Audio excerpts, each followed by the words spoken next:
கர்த்தருக்கு ஸ்தோத்திரம். இன்றைய வசனம் 128 சங்கீதம் 2 வசனம். உன் கைகளின் பிரயாசத்தை நீ சாப்பிடுவாய், உனக்கு பாக்கியமும் நன்மையும் உண்டாயிருக்கும்.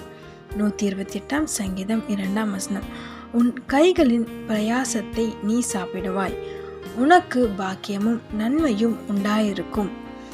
இந்த மாதம் கர்த்தர் உங்களுக்கு தர வாக்குத்தத்தம் என்ன தெரியுமா? உங்களுக்கு நன்மை உண்டாகும்னு சொல்கிறாரு.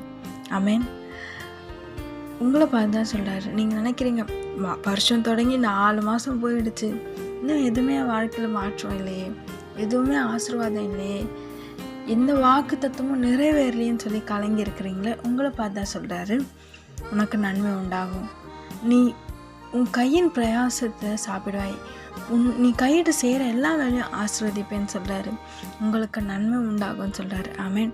அது எதுவாக வேணா இருக்கலாம். வேலையாக இருக்கலாம், படிப்பாக இருக்கலாம், பிஸ்னஸாக இருக்கலாம், திருமணமாக இருக்கலாம், குழந்தை பாக்கியமாக இருக்கலாம். ஏதோ ஒரு காரியம் கலங்கி போயிருக்கிறீங்களா? இத்தனை வருஷம் இத்தனை மாதம்லாம் வெயிட் பண்ணிட்டுருக்கேன், காத்துட்ருக்கேன்னு சொல்கிறீங்களா? உங்களை பார்த்து சொல்கிறாரு, இந்த மாதம் உங்களுக்கு ஒரு நன்மையான மாதம். ஆமென்.